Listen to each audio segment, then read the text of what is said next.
안녕하세요. 오늘 여러분과 함께 유가증권 및 투자자산에 대해서 강의를 시작하고자 합니다.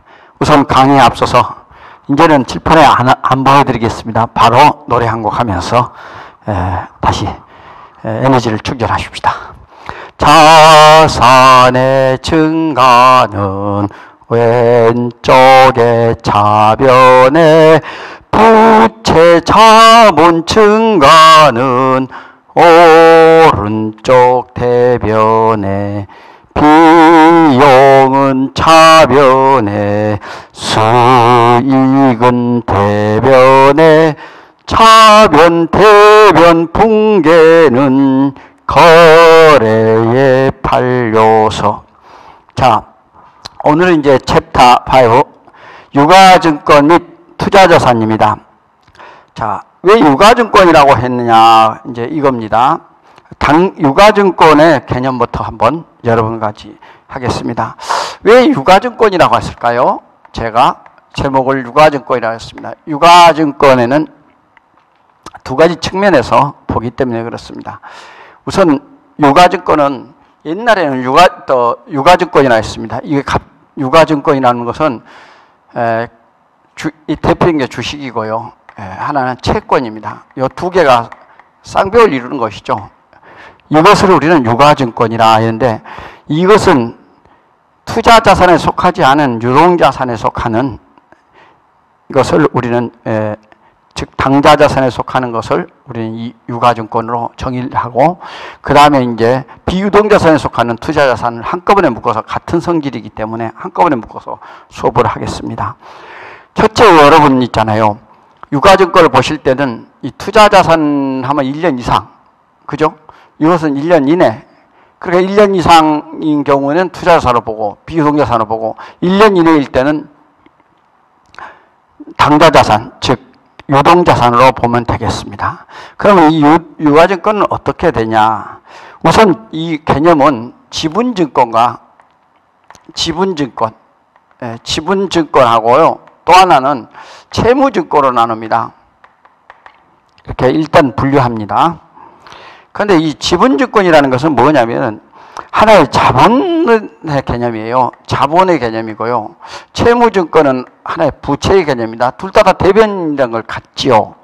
하나는 특징이 있다면 뭐냐면은, 이 지분증권이라는 건 이퀴티, 영어로 이퀴티 세큐리티스. 그러면 채무증권은 여러분 그걸 보시는 데빗이죠. 세큐리티스. 이렇게 발음하는, 영어로 하는데요. 이 대표적인 것이 뭐냐면 주식이기 때문입니다. 주식은 자본에 속하고요. 그 다음에 이건 채권은요, 특히 이제 여러분 보면 채권 중에서 사채. 자, 사채를 중심으로 하겠습니다. 사채는 부채에 속하기 때문에 채무증권이라 이렇게 말했습니다. 그런데 이 주식이나 이제 이 주식이 다니면서 어떤 역할이냐, 세 개의 개정 과목으로 분류하는 겁니다. 하나는 단기, 1년 이내면 단기 매매 증권, 만기까지 보유하면 만기 보유 증권. 일반적으로 단기 매매 증권은 1년 이내고요, 만기 보유 증권 1년 이상인 경우가 되었습니다. 근데 그 기간이 1년 미만일 때는 이제 다시 단기 매매 증권으로 재분류하면 되겠습니다. 그 다음에 이제 매도 가능 증권이 있습니다.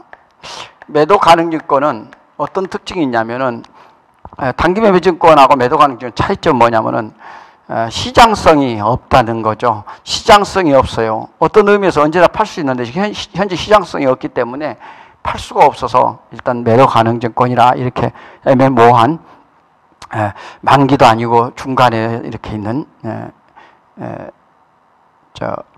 증권이 되겠습니다. 이 증권이란 말은 다 전부 가치가 있기 때문에, 가치가 있는 거기 때문에, 가치가 있다면 뭐라 그래요? 가치가 있는 것을 유가라 그럽니다. 유가, 가치가 있는 증권. 이렇게 여러분은 보시면 되겠습니다. 자, 한자를 썼는데요. 한번 참고로 하시고. 자, 여러분들 이제 그다음 채무는 또 어떤 개념을, 아까 대표적인 게 이제 채권, 사채에 들어갔는데, 여기서 하나 틀린 게 있었습니다. 실수했네요. 여러분 잠깐만 봐봐요.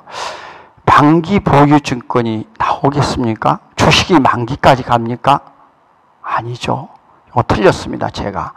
왜 그러냐면 제가 이게 이따가 이제 제가 의도적으로 틀린 것인지 그걸 확인해 보세요. 중요합니다. 주식은 만기까지 그런 기간이 없잖아요. 언제든지 파거나 이렇게 시장성이 있으면 매도 가능 주권하고 시장성이 있으면 단기 매매 증권이 없으면 매도 가능 주권인데 이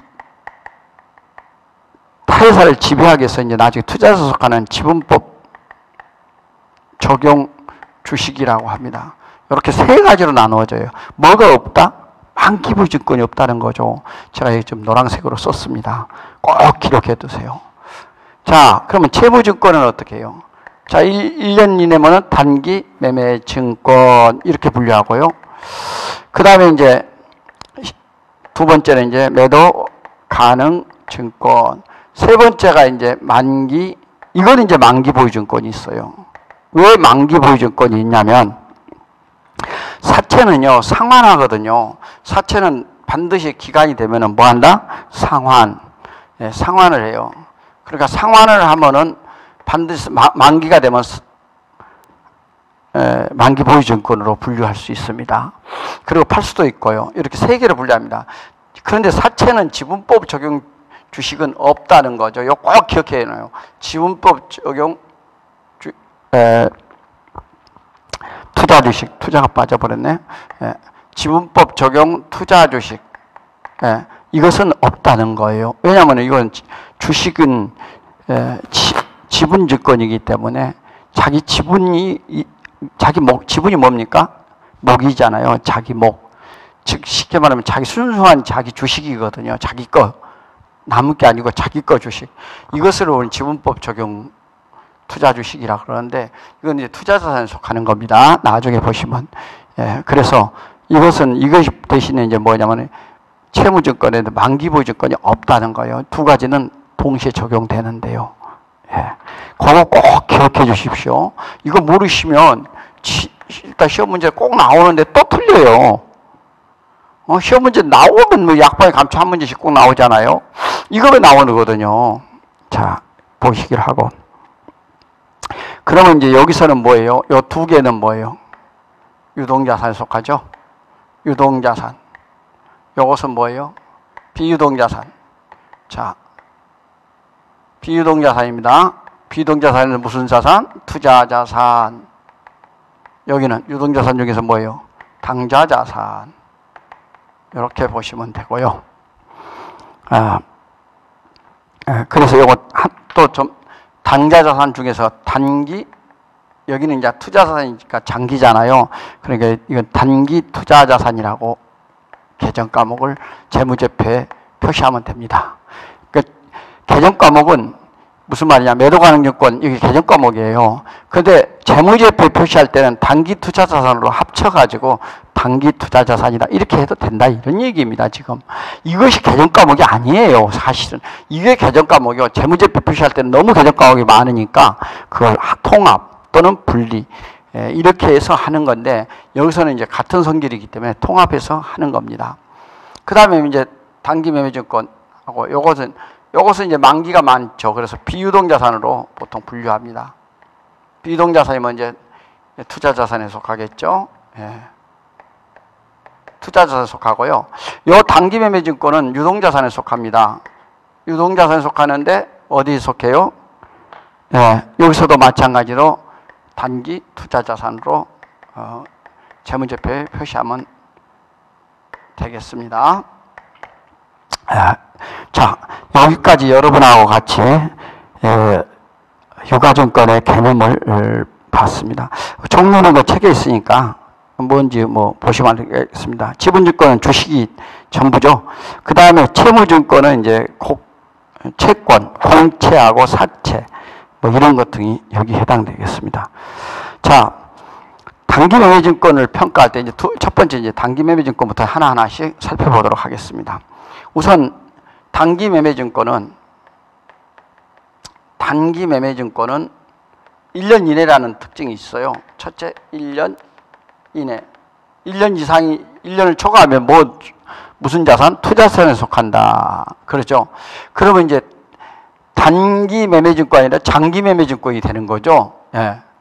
예를 들면은 그런 게 있습니다. 그래서 그냥 투자자산, 장기 투자자산 이런데 그냥 장기를 떼고 투자자산 이렇게 하면 되겠습니다. 그 다음에 단기 매매증권 1년 이내고요. 또 하나는 뭐냐면 공정가치로 평가합니다. 공정가치로 평가합니다. 여러분 공정가치 하면 뭐예요? 공정가치면 공정시가예요. 시가. 공정시가라는데 이건 공정가치, 공정가액 이런 말로 쓰더라도 뭐 표현이 있잖아요. 어떤 점 공정가치, 어떤 공정가액 이런 말로 이렇게 쓰니까 이건 시가인데 어떤 시가가 시장이 제대로 어떤 의도적인 것이 아니라 자연히 이루어지는 진입 장벽이 있거나 그렇지 아니한 이러한 페어밸류를 우리는 공정가치, 공정가액이라고 합니다. 이렇게 표현은 틀린 것이 아니라 다 같은 말인데 글자 하나가 달라졌다고 뭐 달르다 아니다 그렇게 싸우고 있는 사람 보면은 한심히 하죠. 여러분들 꼭 이런 거 하나하나 살펴보면서 보십시오. 그래서 아까 말씀대로 이제 뭘로 하냐? 여기서 표현했던 단기 매매증권은 재무제표에 특히 재무상태표입니다. 재무상태표에는 뭘로 표현? 단기 투자자산으로 합쳐라, 포함시켜라 이런 얘기가 되겠습니다. 자, 두 번째 유가증권의 취득원가를 보겠습니다. 유가증권의 취득원가를 보겠습니다. 항상 여러분 이제 교과서가 이렇게 새로 나왔습니다. 이제 교과서를 보시면서 교과서 오늘은 여러분과 같이 80쪽 교과서 80페이지를 참고로 해 주십시오. 80쪽부터 나가고 있습니다. 자, 유가증권의 취득원가는 최초인시 공정가액으로 측정한다 그랬어요. 첫째, 공정가액으로 측정한다. 자, 공정가액으로 측정한다. 공정가액이나 공정가치나 같은 말이라 그랬어요. 공정가치는 공정한 시가를 말한다 그랬습니다. 공정한 시가. 그 페어 밸류, 공정한 시가입니다. 여러분들 이제 보시면 알지만은 이 공정가액으로 측정한다 그랬어요. 측정이란 뭐예요? 측정이라는 말과 똑같은 말이 뭐냐면 평가예요. 평가를 측정이라 그런 겁니다. 평가하는 걸 측정이라 그래요. 이렇게 표현하든 이렇게 표현하든 같은 말이다. 저는 항상 여러분한테 강조시키고 싶은 얘기가 뭐냐면요. 용어가 조금씩 바뀌어도 그냥 이 말 하나 가지고 그냥 고집 부리지 말라는 겁니다. 많은 사람들이 제일 중요한 게 뭐냐면 그 뜻을 모르고 하는 겁니다. 사람들은요, 정심이라고도 하는 사람도 있고, 또 뭐라고 해요? 중식이라고 하는 사람도 있고, 이렇게 언어의 표현이 여러 가지 있듯이 이렇게 글자도 많은 용어도 표현이 있습니다. 그래서 그걸 너무 의식하지 말라 이 말씀을 말씀드리겠습니다. 그리고 유가증권 취득과 직접 관련된 거래원가 있어요.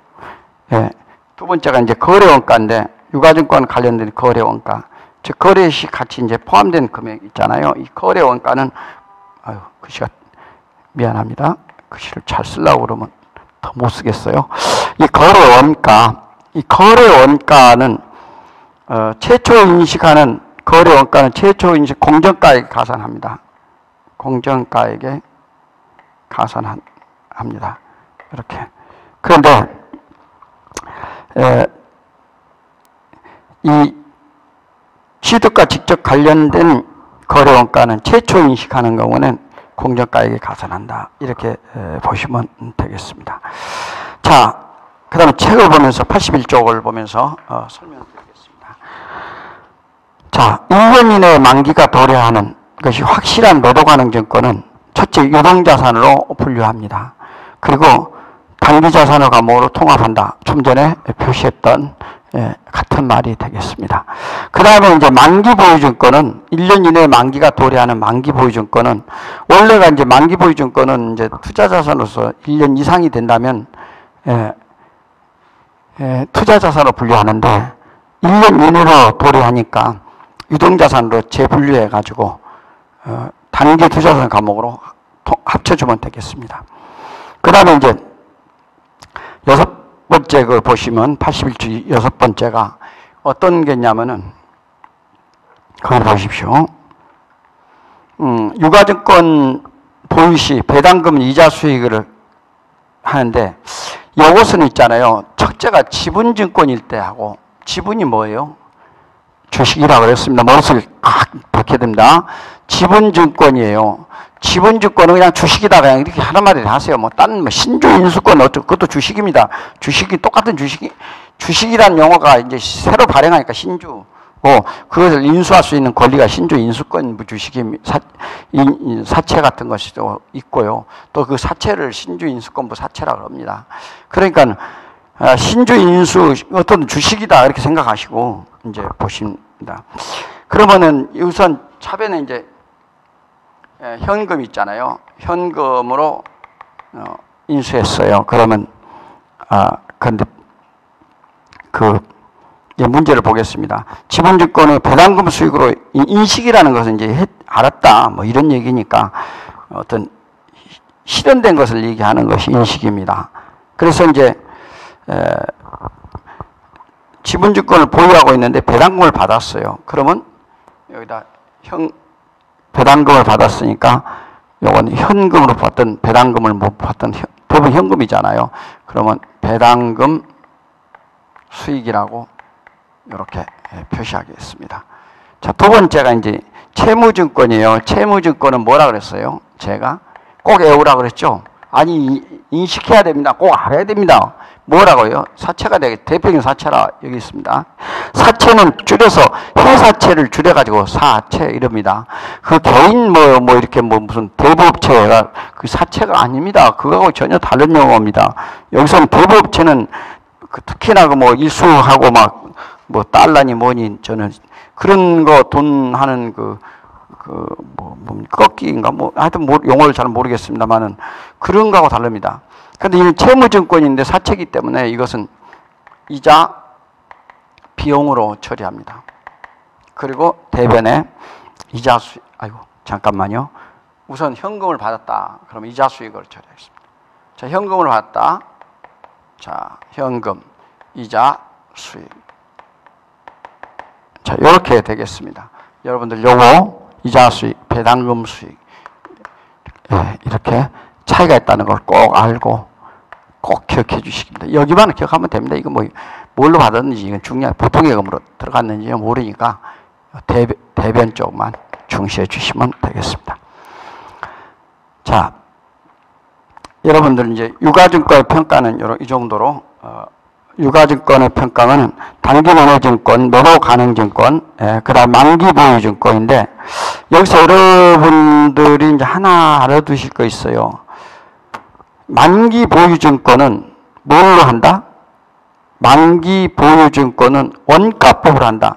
다른 것은 다 공정가액인데 만기보유증권 이것은 요 만기보유증권입니다. 요 만기보유증권은 원가법, 즉 원가법으로 평가합니다. 원가로 평가해요. 원가로 평가하고요. 원가로. 이것은 공정가액으로요. 공정가액으로 평가합니다. 공정가액법이라고 그러죠. 공정가액으로 하고요. 원가법으로 평가한다. 이거 꼭 기억해야 됩니다. 이 두 개는. 그리고 만기보유증권은 원가법으로 한다. 이거 기억하셔야 됩니다. 여러분들 공부하실 때는 전선생 1급만 따고 저는 안 하겠습니다. 이러면은 좀 이거 몰라도 되는데 1급 다 하셔야 되잖아요. 세무까지 하셔야 되잖아요. 끝까지 올라가세요. 그리고 공부는 빨리 서두르기보다 차근 스텝 바이 스텝이요. 빨리 간다고 뒤에 징검다리식으로 가면 안 돼요. 연결이 안 되기 때문에 그리고 무조건 우리 인간은 좋은 점이 뭐예요? 다시 들을 수 있다는 거죠. 또 다시 들을 수 있어요. 일반 강의는 한번 지나가면 다시 들을 수가 없잖아요. 녹음 가지고는 안 되잖아요. 칠판에 필기는 못하면 넘어가야 되잖아요. 이런 특징이 있습니다. 좋은 점이 많죠. 자, 좀 이제 뭐 여러분이 이제 또 모르신 거 있으면 저하고 커뮤니케이션 해가면서 하나하나 살펴보도록 하겠습니다. 자, 여기서 이제 다음에는 양도시 회계설이었어요. 두 번째 이제 유가증권을 양도시, 양도는 뭐예요? 팔았다는 얘기죠. 그러면 이제 단기 매매 양도가 있는데, 첫째, 단기 매매 증권이 있어요. 자, 이거는 사실은 이 주식, 유가증권 중에서 우리 주식으로 할까요? 주식이나 뭐, 채권이 이렇게 분류할 때 따라 달라지는 것을 말합니다. 그래서 우선 첫째가 이런 경우죠. 양도가액하고요. 양도가하고 장부가가 있습니다. 장부가 줄여서 그냥 장부가액을 줄여서 장부가라고 합니다. 양도가액을 줄여서 양도가, 장부가액을 줄여서 장부가 이렇게 표현합니다. 이럴 때 여러분들 양도가가 장부가액보다 많아요. 양도가액이. 그러면은 이익이 나잖아요. 그럼 이익이 나면 이제 우선 저는 무조건 현금으로 분개하겠습니다.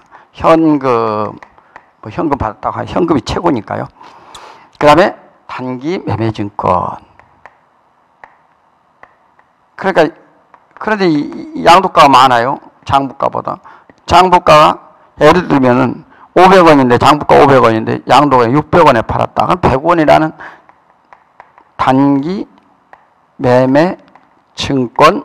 자, 책을 보시면 돼요. 모르면은 처분 이익이 나옵니다. 예. 자, 여러분, 이제 두 번째 보시면은, 이번에는, 어떤 경우냐면은, 양도가하고 장부가액이 더 많아요. 양도가액보다. 이러한 경우입니다. 이러한 경우일 때, 자, 이런 경우는 우선 뭐가 나와 있어요? 우선 단기 매매 증권이 단기 매매 증권. 단기 매매 증권이 일단 양도 팔았단 말이죠. 양도란 말이나 매각이란 말은 같은 말입니다, 여러분. 자, 뭐라고요? 양도하고 매각은 같은 말이에요. 그럼 뭐예요? 차변에는 뭐가 났어요? 현금이 일단 저는 현금으로 하겠습니다. 책에는 뭐 현금성 자산 이렇게 했는데 너무 거창하니까 현금 좋아요. 자, 단기 매매증권 이제 뭐가 나와 있어요? 차변에 이제 손해보고 팔았잖아요. 500원짜리를 450원에 팔았다. 그러면 이제 50원이 손해를 봤어요. 그것을 단기 매매증권 처분 손실이 나오는 겁니다. 자, 이렇게 분개가 되거든요. 자, 뭐 칠판에 보나 책에 있으니까 여러분 책하고 같이 꼭 살펴서 밑줄 쳐가면서 공부할 수 있도록 그렇게 하겠습니다. 자, 여러분들 여기서 하고 그다음 매도 가능 증권을 좀 다시 보겠습니다. 자, 이 매도 가능 증권 이제 여기 좀 지우고 보겠습니다. 우선 분류할 때는 이렇게 분류한다는 거 꼭 기억하시고, 매도 가능 증권은 이제 두 번째가 매도 가능 증권.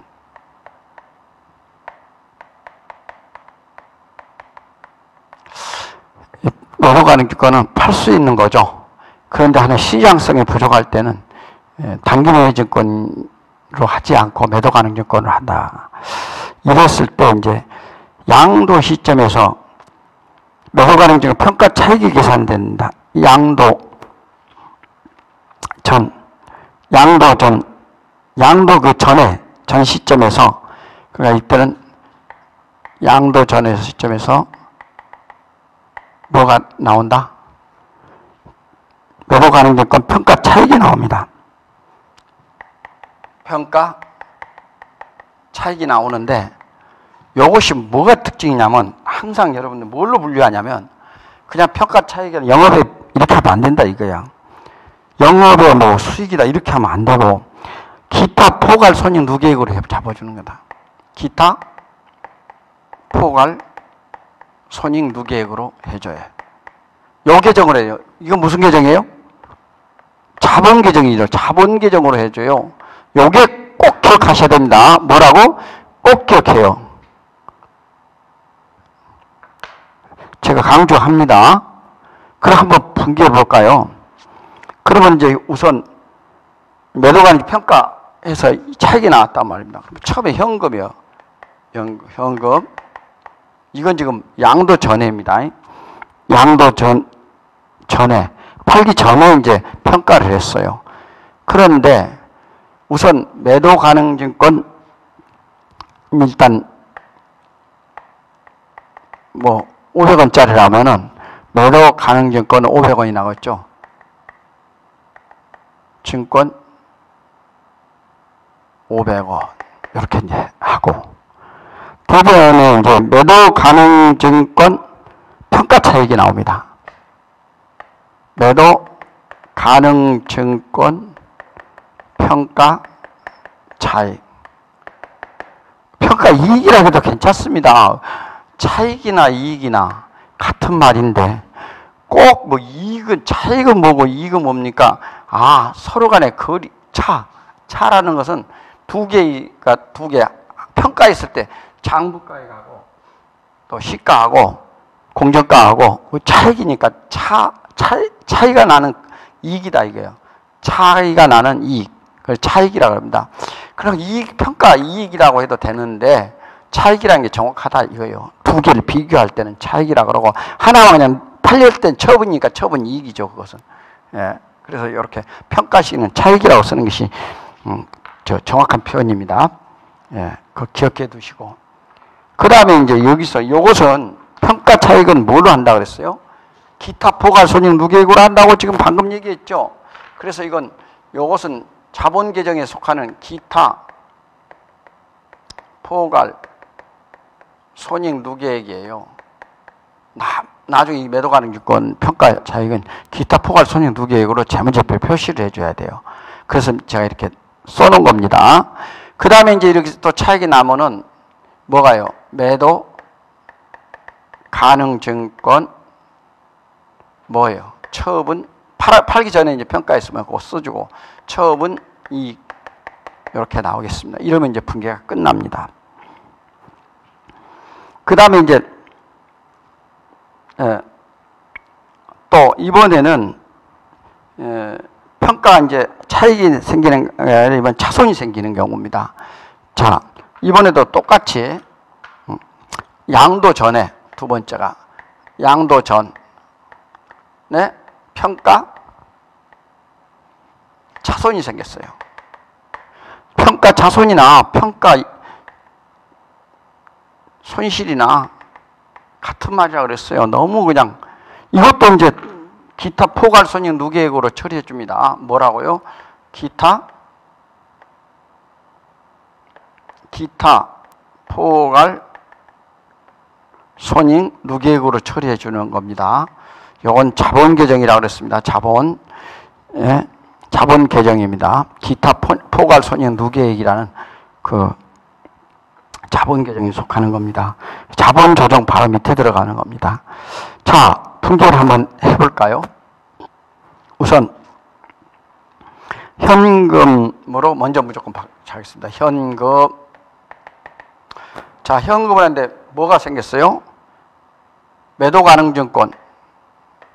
매도 가능 증권 평가 차익. 쏘리. 미안해요. 차변이 할 때는 손실이 나오고 대변에 가면 차익이 나오고 그렇게 나옵니다. 예. 그러면 이제 파는 것은 이제 손해보고 팔았으니까 매도 가능 증권 이렇게 나오겠습니다. 근데 매도 가능 증권에서 평가할 때는 손실이 나왔지만 팔았을 때는 이익이 나왔어요. 그래서 매도 가능 증권 처분 이익 이렇게 분개가 되고요. 여기서 저는 뭐라고 조금 전에 말했습니까? 매도 가능증권 평가 차손은 기타, 포괄, 손익. 근데 정확히 말하면 죄송합니다. 손익이 아니고 포괄, 손실, 루게 이렇게 말해야 됩니다. 왜냐하면 이게 지금 평가 손실이잖아요. 평가 손실이니까 포괄, 손실 누계이고 여기서도 평가 이익, 포괄 이익 누계액이라고 포괄 이익 누계 여기도 왜냐하면 이익이니까 포괄 이익 누계 이렇게 써주면 되겠습니다. 어렵지는 않죠. 조금 복잡은 한데 천천히 보시면 어렵지는 않습니다. 자, 여러분들 이렇게 보시고 이제 하나하나 살펴보겠습니다.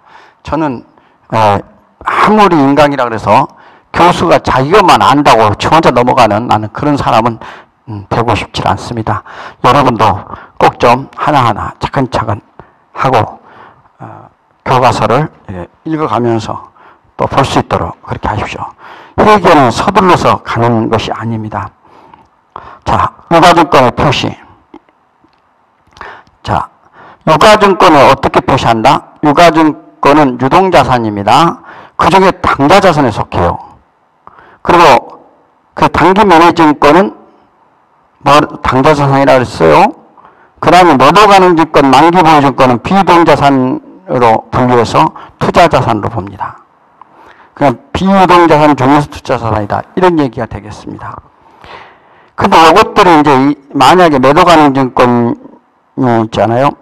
1년 이내에 만기가 도래하는 만기보유증권, 또 처분할 것이 1년 이내에 처분할 것이 확실한 매도가능증권 이런 것이 있다면 이런 것은 당좌자산으로 재분류해야 됩니다.